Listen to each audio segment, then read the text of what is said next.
Hello ladies and gentlemen, welcome back to the Superchill horror movie review show with Orion. I'm your host Orion. That's a long ass title, but nonetheless, welcome back to the channel. Today we're going to be going over the Toolbox Murders. The Toolbox Murders, yes, you heard that correctly. This movie is based on a true story too, so this is very gruesome and dark to be talking about on YouTube. So if I talk about some stuff, it is 18 plus, it is rated R, so like I said in the last video, or I didn't actually say that, viewer discretion is advised, I guess.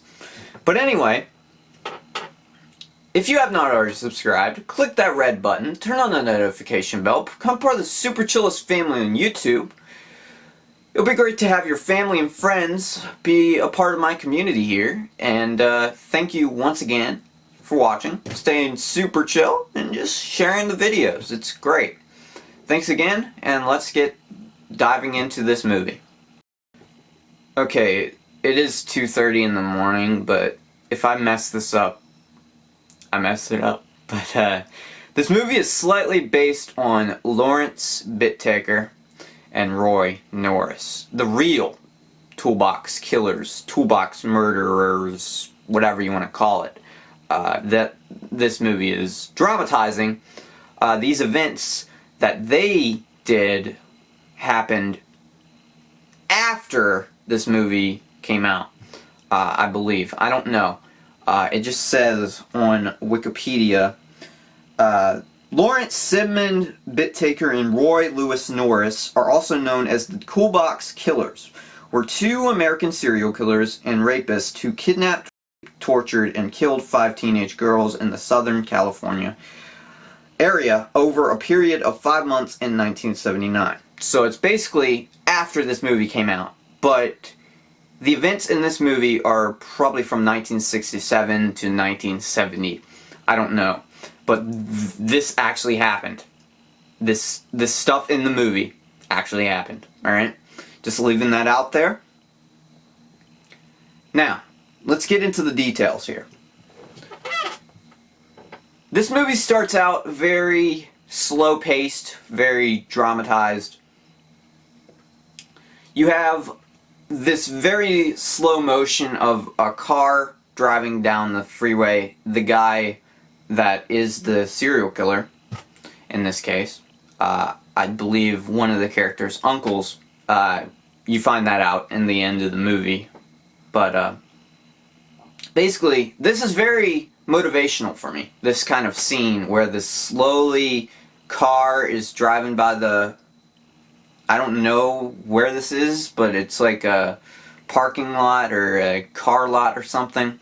Basically, there's a car just driving down, the serial killer's car, by the way, and he's looking over to the side.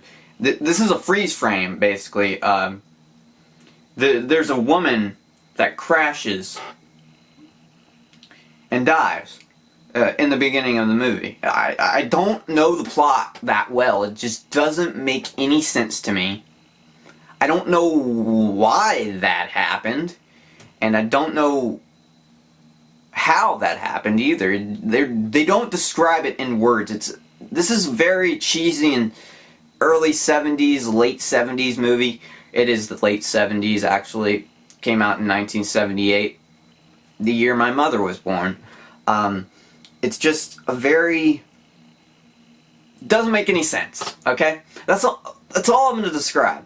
But that scene is just very motivational for me in my screenwriting, my movie writing career, because I want to do something like that, similar in this horror movie genre type thing. It's just, I really like that scene, and where you go from there, it's very, in the beginning of the movie, character doesn't talk. The uncle, serial killer, mask guy, just doesn't talk the whole time. He just goes slightly into insanity. Just goes into I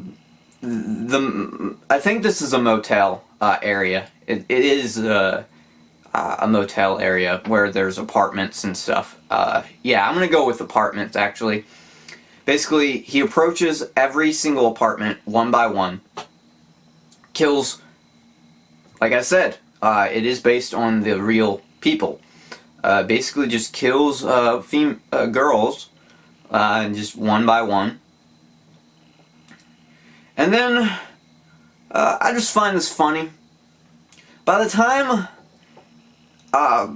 the first, I think,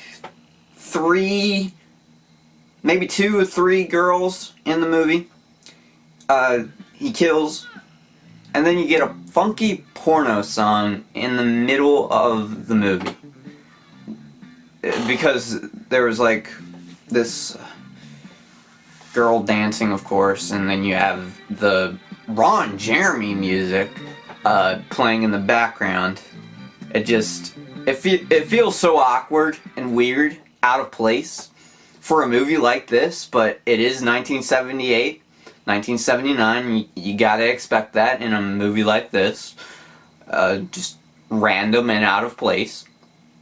And you just walk in, he walks in with a nail gun. Nothing big there. And when, this is a perfect scene.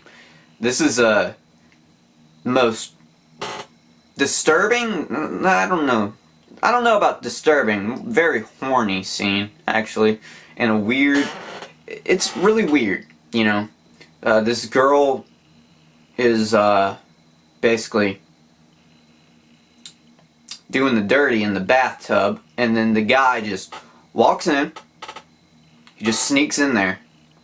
He cuts the door, the thing with the, you know, the nail cutter. Opens the door, walks in, and there's a song playing on the radio. This is very clever, by the way. The song is called Pretty Lady. It's just obvious. He walks in there, turns the radio up, walks into the bathroom area, and then chases her with the nail gun until he shoots her with the nail gun at the end near the poster. It's very gruesome, very bloody, very early 70s. I don't know, man. It's very clever. I love this movie. It's very... It is very clever, but also there's one more fun fact I have to tell you guys. The lady he kills in the bathtub is actually a porn star. It is. It's a real thing. It's a real thing. Just thought that was funny. Really cool. They are hot though, so it was a hot scene, but very gruesome, bloody, and disgusting. I can't show any of it here on YouTube because the gods of YouTube will ban me instantly. But after that, then everybody starts to realize this guy is a maniac. Everybody in the movie starts to realize, and they take photos, and there's this guy that looks like Luke Skywalker. His sister is kidnapped. Yeah, his sister is kidnapped. The psychomaniac guy, who you later find out is the uncle to, I forget the kid's name exactly, but I think the actor was called Kent, I believe. I don't remember exactly. We're just gonna call him Kent for this guy. I might be wrong. If I am wrong, I'll put it in on the screen here. But basically, the guy's uncle is the psychomaniac who is just chasing around, killing innocent women at this motel apartment area. And then, at the end of the movie, it just doesn't make any sense at all to me. This whole movie leads up to this moment of this guy kidnapping this girl, who he thinks is Kathy, but their real name is Lori. It's just, he he puts her in this, like, princess outfit or something, chains her to a bed, ties her up to a bed, like, he has arm cuffs and then, like, a thing to keep her quiet, like a rag or, I don't know what it is, like rope or something. It's very, very serial killer-like. This whole movie is based on serial killers, so it makes sense. The last one was also based on serial killers, the movie I reviewed, Creep. It's, man, I don't understand how people are like this, how this exists in the world, but it's just, it's very intriguing, you know? Basically, this guy just kidnaps this girl and takes her to the thing, and then basically he's gone insane. He's gone really insane, and he just starts talking to her, you know, serial killer like. I don't remember any of the dialogue, so I can't really remember anything. What he says, he sings a song that I remember, actually. The soundtrack is amazing in this movie too, by the way. I just had to clarify. There's porno music, there's jazz, it's all out there. And they even have a great theme song at the end, you know, like traditional soundtrack music, you know. It's just a great movie. And this part of the movie is just so dumb that I couldn't understand at all. I'm still going to give it a high rating, but basically the Kent character sets Luke Skywalker on fire. I don't know what his name is. I'll put it on the screen, but the character's name. Basically, that dude just gets obliterated by fire.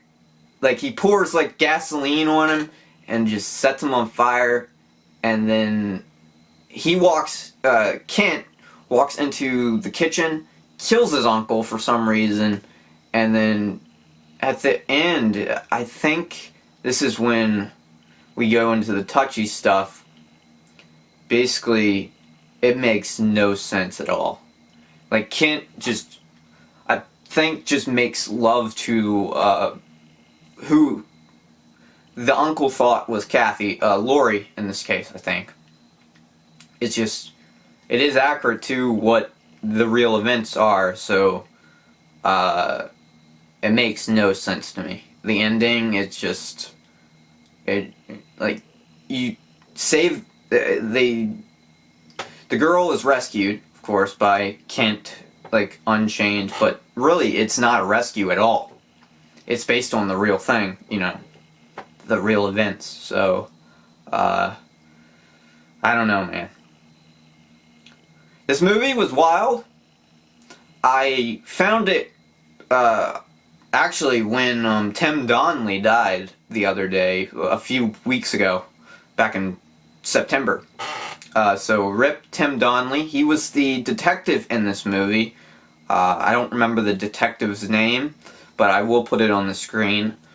Tim Donnelly was a part of Emergency, which I have seen before, and it's a great show. I need to really watch these old movies, old TV shows again. It's just, it's overall a great time. Now, this is a classic thrasher, horror, whatever you want to call it. I was very intrigued the whole time. I really liked it. I didn't know what was going on, but it is very inspiring for my next trip of going through filmmaking ideas, and, you know, it's just, it's an overall good time. It's a good movie. I would give it a, let's go with the 7. It's not the best thing in the world. It's very confusing at times. Overall, it can be really hot, wild, and weird. Hot, wild, and weird. That's what I'm going to call it. Hot, Wild, and Weird. The Toolbox Murders. Based on a true story. Now, check the movie out for yourself. You can watch it for free on Tubi. I am not sponsored, by the way. Get your merch. Get my merch on the links in the description on Teespring. Thank you once again for subscribing, watching, commenting, liking, subscribing, whatever. My words are mumbled. It's 3 o'clock in the morning. Thanks again for watching. Stay super chill. I'll see you guys next time in the next episode of Super Chill horror movie reviews with Orion. This is episode 2. I can't wait to review more of these horror movies. It's very, it's a fun time, man. It's a fun time. Leave your comments down below of suggestions, and I will see you guys next time.